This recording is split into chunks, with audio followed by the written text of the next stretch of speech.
Hello everybody, I hope you're doing fantastic. Today I have another one of those short teachings from the Law of One, and perhaps one of those that is a bit confusing, and it has to deal with nothingness, with the void, but also unity, as I'll read. Before I get into this, of course, you know that I use music from my friend Colby, who is the producer in Dream State Logic. I'm wearing his t-shirt right now. I'm not promoting him aside from my heart, where I'm not making money out of this. But I always use in my Law of One videos his music, and as you can see here, they're pretty much appropriate to the topics sometimes, as he is a student of the Law of One. And we're talking about endless void, right? And that's what we're going to get into. So always in the description you can find a link to his work. You can download free stuff. You can go here on YouTube and listen to his music. I'm just sharing things that I enjoy with you. And of course, I owe a lot of respect and love to my friend who always provides me with music for my videos. Okay, so with that out of the way, we're going to talk quickly and briefly about this idea of nothingness, the silence, the void in general that we not only see in Buddhism, but we also see it here in the Law of One. And as I have been doing in the past, what I'm going to show you is a reference from the website itself. I'm lazy. I'm not doing slides for this. I'm just going straight into the website. And I'm going to show you one particular part. This is session 6, question 7. And I'm not really interested in what they're talking about here because this is one of the early sessions and they're discussing the travel from Venus to here and so on. I consider all of that sort of unimportant, especially because we're dealing with something so pure for our seeking, which is the seeking of the void. And so I want to share with you just one little part that is probably even not needed for the context of what they're talking about, but Ra says it. And it's these little nuggets of information. You can completely ignore the rest of the question because it has to do again with travel and all this metaphysical stuff that is kind of irrelevant. But this is the key part when they say the dissolution into nothingness is the dissolution into unity, for there is no nothingness. And again, just to cover quickly, they're talking about travel and other stuff that has nothing to do. It's all between dimensions and densities, but it's completely useless for us. So what is useful? That sentence right there. When they say that the dissolution into nothingness is the dissolution into unity. For there is no nothingness. That's how, in essence, metaphysically, entities can travel and communicate through what we consider vast distances. There are no distances once you are connected to unity. That makes no sense. There is no distance in unity. There is no time in unity. So, okay, I feel like I still cover a little bit of the context of what they were talking about. But the important part here is that we as humans are interested, we humans, mystic humans that are interested in this inner path, we're interested in what this nothingness is, this void, this silence that we get into when we seek in meditation to find what is this silence. Well, it so happens that this silence is nothing else but awareness itself. And at least in my teachings and the teachings that I follow, we use the word awareness or consciousness as a synonym for this void.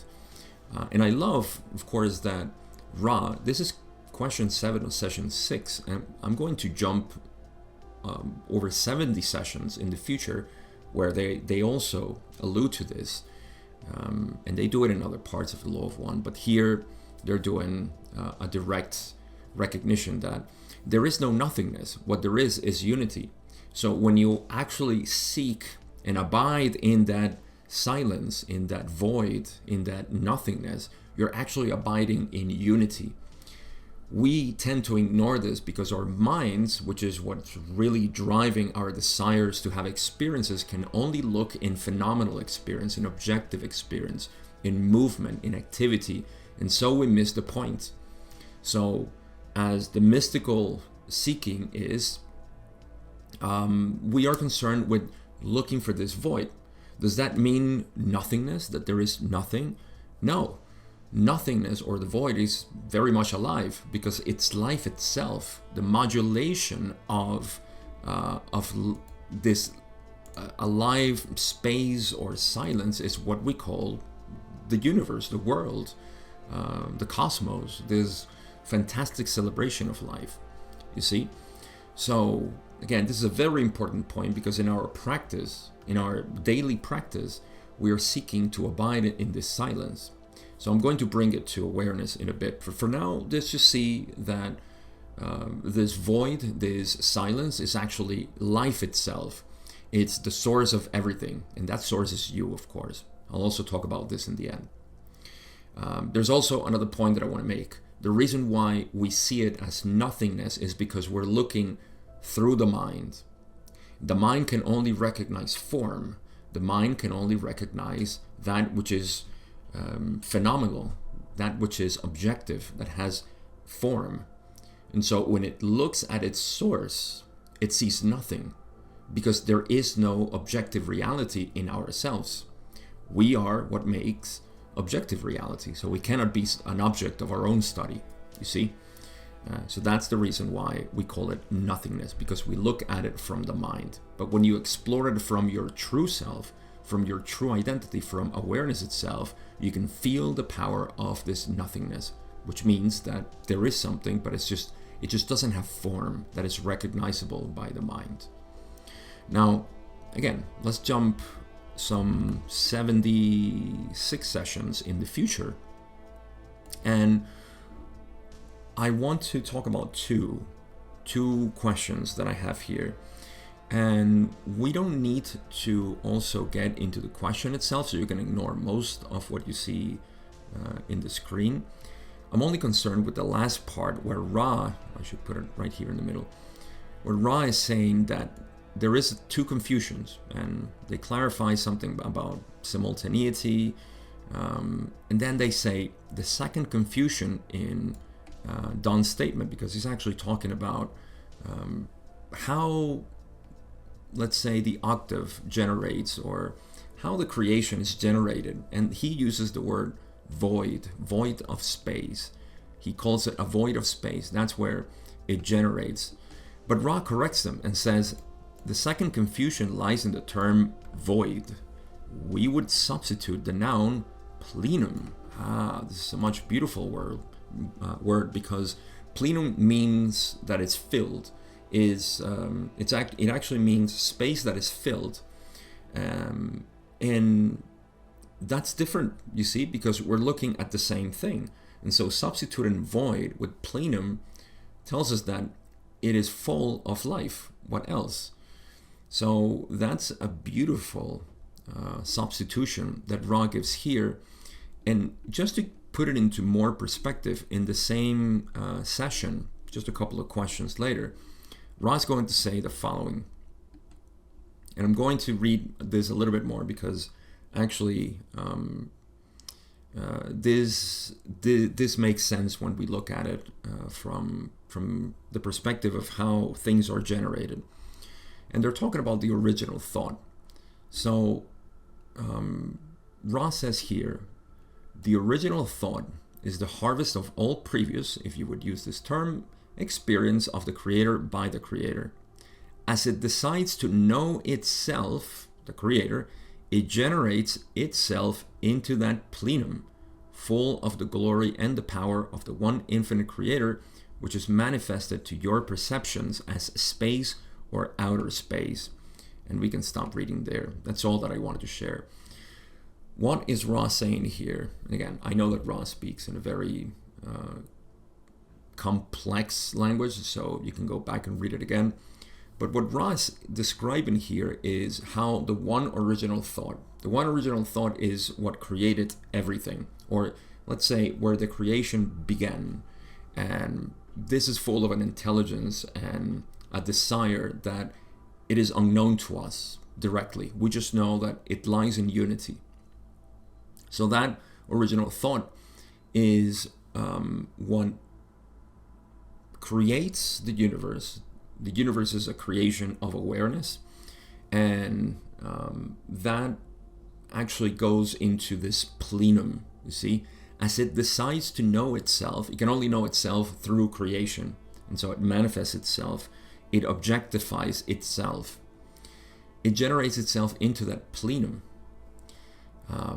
And this is full of the glory and the power of the one infinite creator, which is that being that lies beyond space, time, the idea of void, plenum, mind, everything. It's just infinity itself. And it's manifested to our perceptions as space or outer space.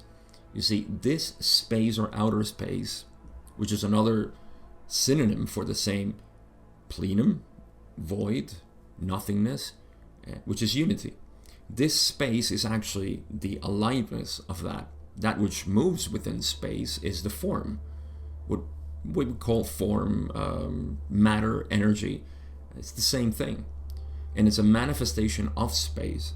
So matter, energy, light is a manifestation of that space, is a manifestation of the creator. Okay, why did I want to do all of this? Because we are concerned not with knowing this conceptually. We don't care about that. That's fun and that's interesting, fascinating even. But we're interested in something else, which is to walk the path, the inner path into unity. And so what happens when we begin to devote ourselves into meditation or the practice of meditation and aligning ourselves and so on, all the spiritual path? Well, it so happens that we are beginning to harmonize ourselves a lot more than we did in other attempts of our lives.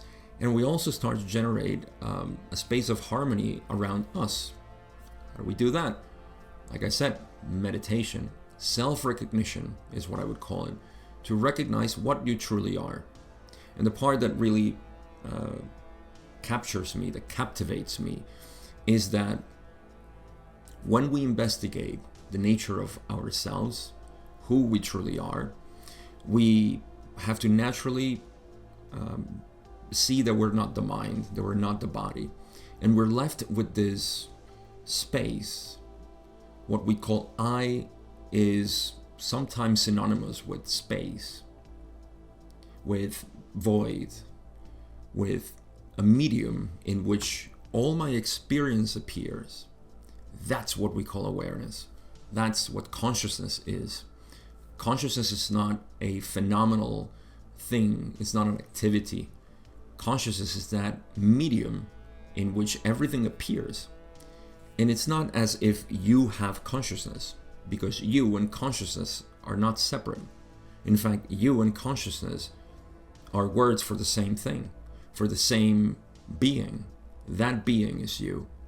So when we devote ourselves to the seeking and abiding in this awareness of self, of that space in which all experience happens, that's where naturally, and what we can even call magically, things start to change in our lives. That's the true meditation. That's the highest meditation. And in fact, that's what we even call in the Eastern philosophies samadhi, to simply state and abide in that recognition. So that's what I wanted to share today. I usually find these things very elucidating in terms of what they bring to the mind, who is a seeker and is looking for validations as to what it's doing. And as you know, this is also my path. This is what I do. This is my teaching. And if you want to know more, just like I directed you to my friend Dream State Logic, I can direct you to my Instagram, my website, where you can find more about what I do. You can contact me on Instagram and know more about my teaching. I have nothing else to say but say thank you. Again, all the links are in the description. I appreciate that you are in this path with me and you enjoy this type of reading. And with nothing else to say, I wish you a great day or a great night, whatever you are. And I'll see you in the next video.